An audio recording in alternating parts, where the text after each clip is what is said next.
of God. Thanks be to God. And thank you, Ryan, thank you, Elaine, for these words. Not just words, but words of incredible challenge, incredible welcoming.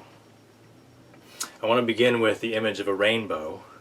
If you remember, Ryan, that image of a rainbow given to Noah and those who accompanied with him, that promise of everlasting sanctuary, that promise of God's presence in the midst of the storms of life, that beautiful image of unity and pride that shines. Whoever welcomes you welcomes me. Whoever gives even a cup of cold water, in effect, welcomes God. We receive the miraculous gift of water. We receive the incredible rainbowed image of radical welcoming.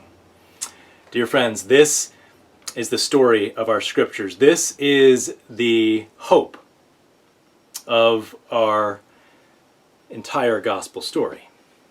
And I want to land there, I want to begin there on this anniversary of 1969 Stonewall Uprising in New York City, 51 years ago today. For in that space, in that place, there was the beginning of a galvanizing, a continuation and a galvanizing of a movement for LGBTQ beauty in the world, acceptance, mere acceptance. For at the time, it was a radical thing, breaking forth into our world through this movement. This movement against, as we remember, police brutality. It was met by force.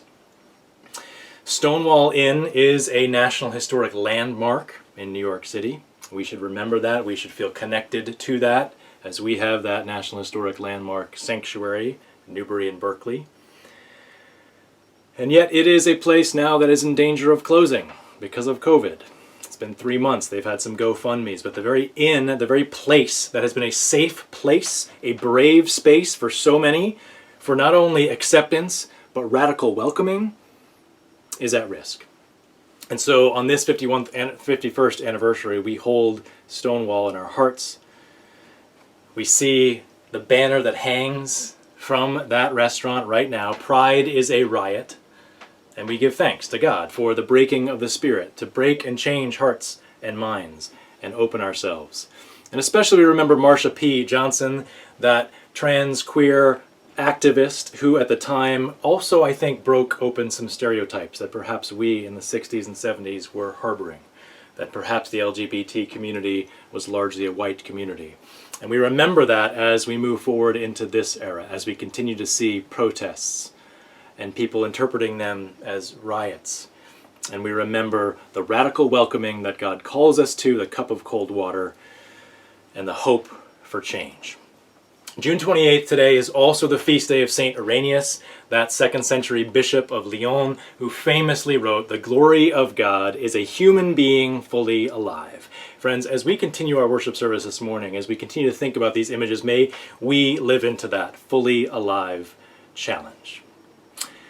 Elaine, you offered us an incredibly challenging piece of scripture from Genesis this morning. I'd like to just remain in the welcoming and that beautiful acceptance and giving of the cold cup of water, but you brought us to a different place. Our stomachs turn, our skin crawls as we hear this text from Genesis. Abraham is called by God to take his son Isaac, whom he loves, the text makes plain, and offer him up as a burnt offering. Divinely summoned infanticide. Like so many other sacred stories in our scripture, there is a powerful backstory. Our reading begins after these things.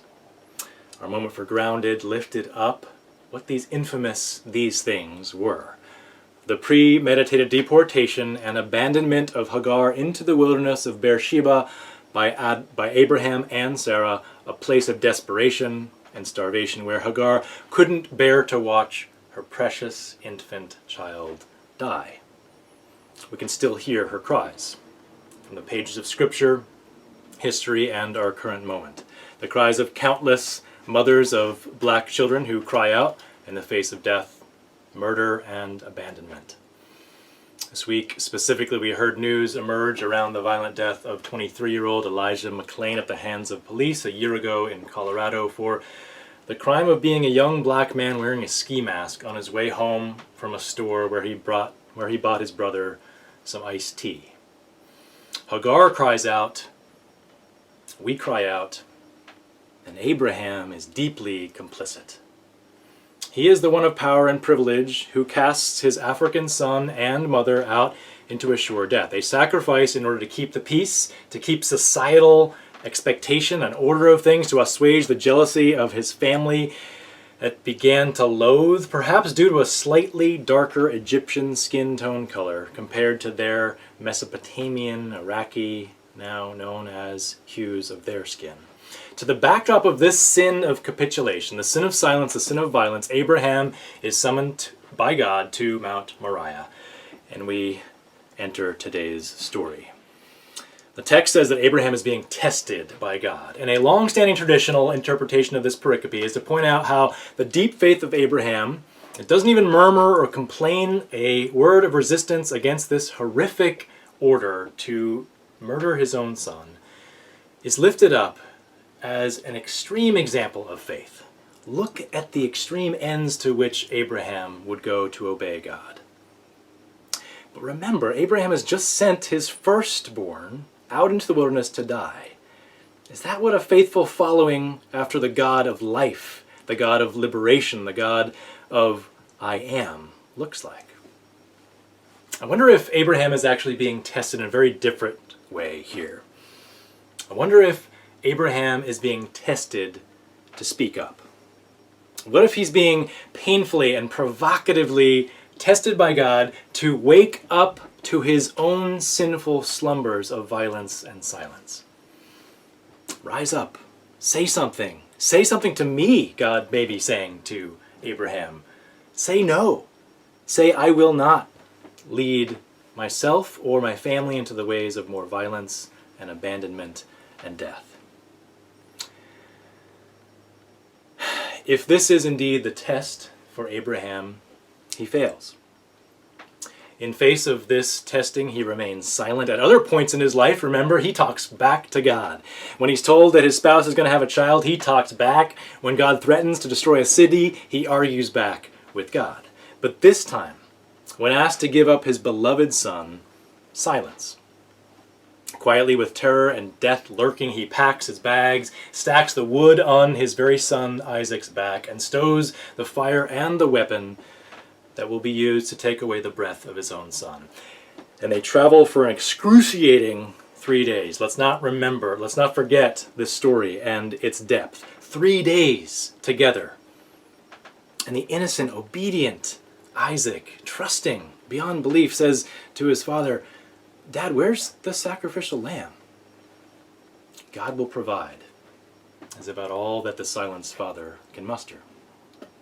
Then up on the heights of Mount Moriah, that harrowing place that one day will become the hallowed grounds for the Temple Mount, Abraham binds his beloved and raises his knife. We have seen the images in our bulletin, again lifted up before us as Tom lifted it in the prelude this morning. And I lift it again before us for a purpose. This image from Rembrandt was originally chosen by Hillary to put into This Week at Covenant in our weekly email. And when I first saw it, I recoiled, and I said to her, no, we can't do that. It's way too white. It's too Eurocentric. I prefer something a little more diverse, perhaps Dr. Hugh Che image of the sacrifice of Isaac. But then I took a second look.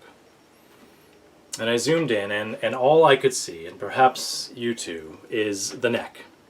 The exposed neck of a vulnerable child. And we can't not think of George Floyd's exposed neck, and the kneeling not in sacramental worship, but in sacrificial violence, state-sponsored white police brutality, not in serving and protecting, but in brutalizing and taking. Abraham, our ancestor in faith, kneeling on the neck of another. It sounds heretical. In this moment, did Isaac cry out? Did he cry out for his mother? What were his sacred last words? Sacred last words that too many black and brown lives who have been taken from us have uttered in the face of such brutality. Words that now hang off the tall steeple that we call home, our sanctuary at Newbury and Berkeley Street. We had to hang this sign high because the previous 4 years when we've hung Black Lives Matter signs, except for the one that's been standing for the past year, many of them have been torn down. The white rage that has torn these images down. I invite us to see this image. It's in our bulletin. If you happen to have a chance to walk by the building, to walk by with lamentation, with silence, with prayer, intention, and read these words. I'm going to college to I Can't Breathe, as sacred words of lamentation and words that call us to a different way of being. Isaac calls forth, but Abraham is unable to hear. He fails the test of his own beloved. But the fierce love of God does not fail Abraham. Friends, look at the fierce love of God coming down, removing the knife from Abraham's hand. Look at how shocked he is. Look at the hand raised of the angelic force, wiping away that violence once and for all times. At the last minute, the angel stays the violence and interrupts it. There is a sure and forceful and clear corrective conviction of love in this moment, this decisive moment that shatters forever the notion of a bloodthirsty God demanding such offerings. In that place of total brokenness, unable to do the right thing, and seconds away from losing both his sons, Ishmael and Isaac, with a divine promise of descendants coming after him as numerous as the grains of sand hanging in the balance, Abraham meets God. Do not raise your hand against the boy or do anything to him, the voice of God says through the angel. At that moment, at Abraham's lowest, divine intervention, and the refrain that we can all lift as we claim the presence of God in the midst of trauma, the presence of God in the midst of the marches, all cries against violence. Do no harm.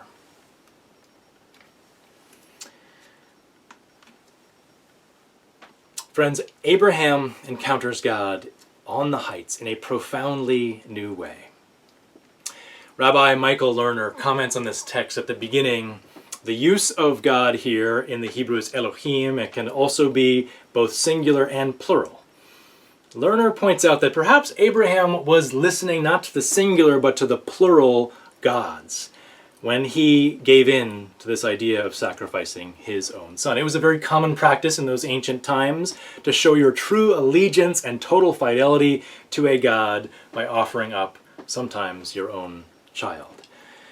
So in refusing to speak out against this invitation, this bad theology, we could say, Abraham capitulates to a societal and religious pressure of the status quo around him. He gives in too much heed to the buzz around him, keeping up with the Joneses, and ignores the true voice of God that could have been heard from within.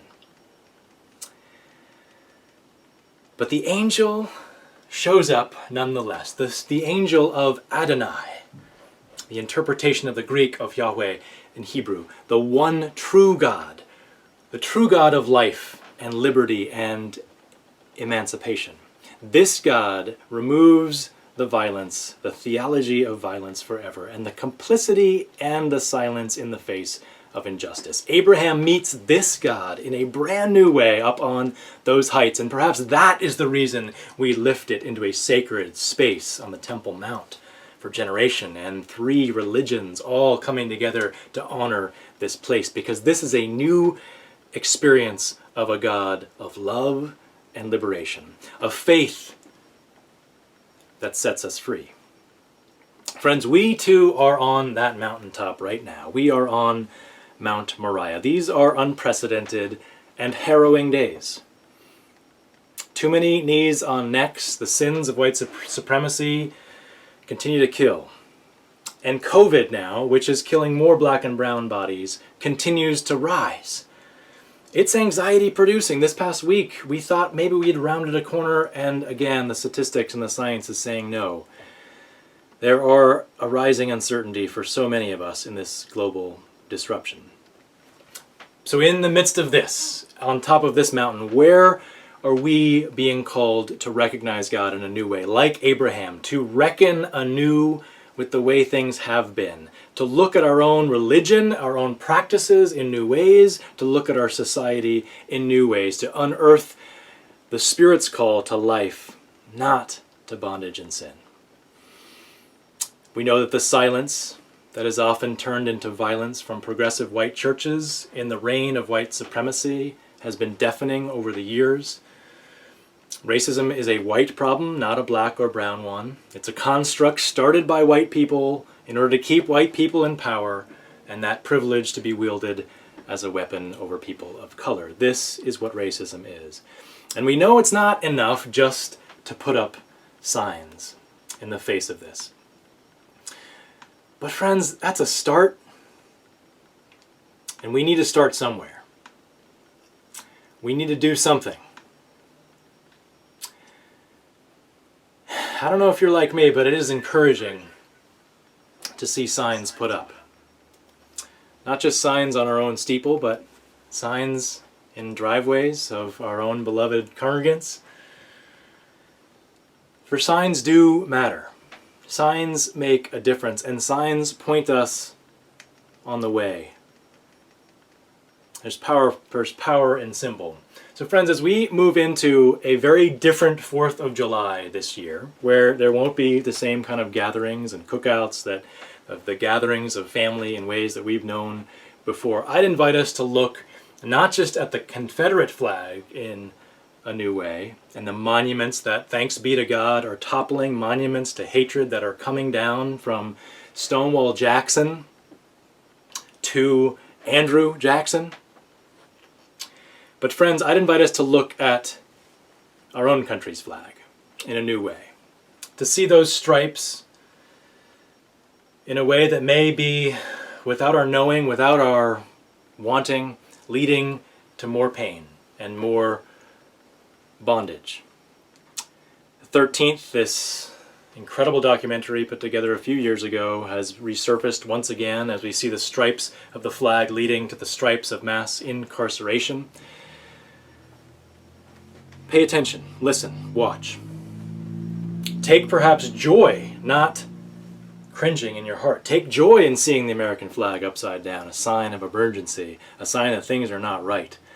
From Standing Rock to Ferguson, to Lafayette Square, now Black Lives Matter Square, to Nubian Square. Follow these marches. Pay attention. See that there is bondage in 1 out of 3 African American men, the likelihood of them landing in jail sometime in their likelihood versus the 1 in 17 of white men in our country. Something is wrong. Take stock in the symbols that need to be re-examined, friends.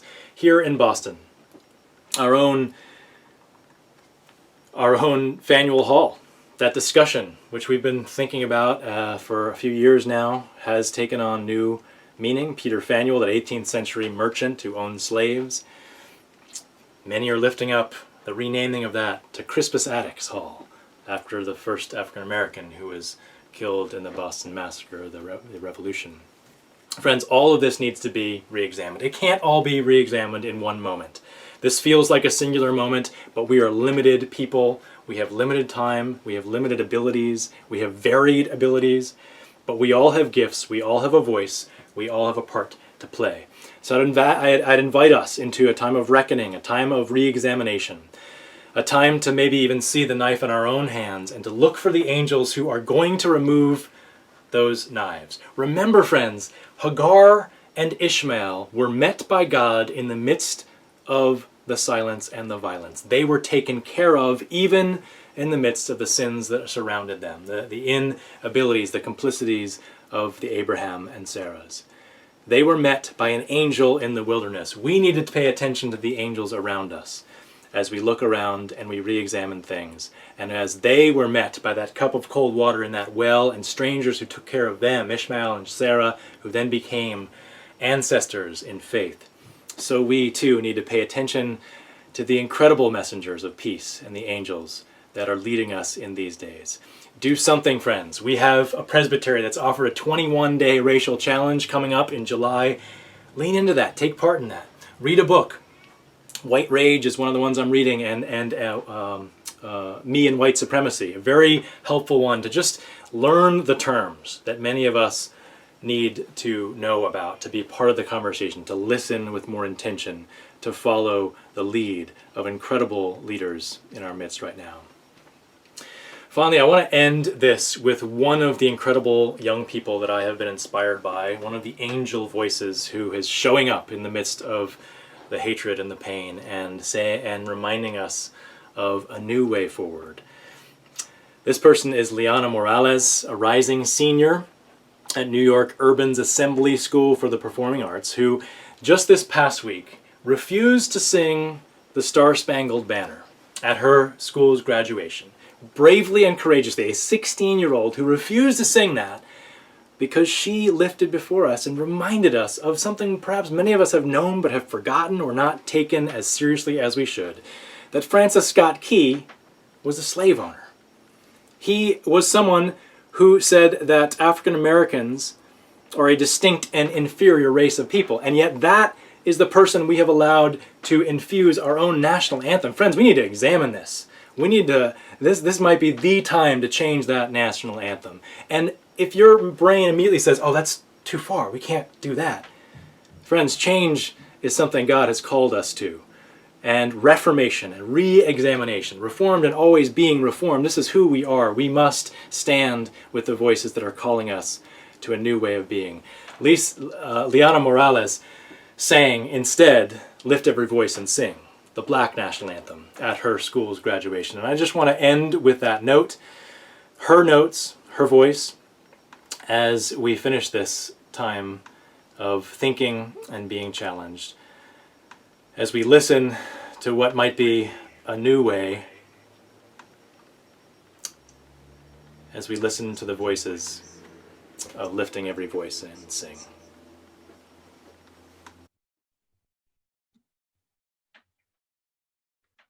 Voice and sing till earth in heaven ring, ring with the harmonies of liberty. Let our rejoicing rise high as the listening skies. Let it resound loud as the rolling sea. Sing a song full of the faith that the dark past has taught us. Sing a song full of the hope that the present has brought us.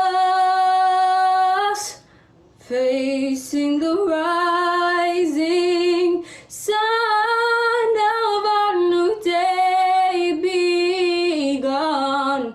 Let us march on till victory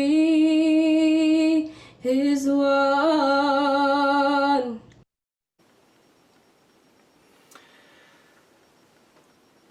Friends, let us march on. Let us march on in sight as the rainbows lead us, as the marchers lead us, as all black lives lead us. let us follow till earth and heaven ring. Amen.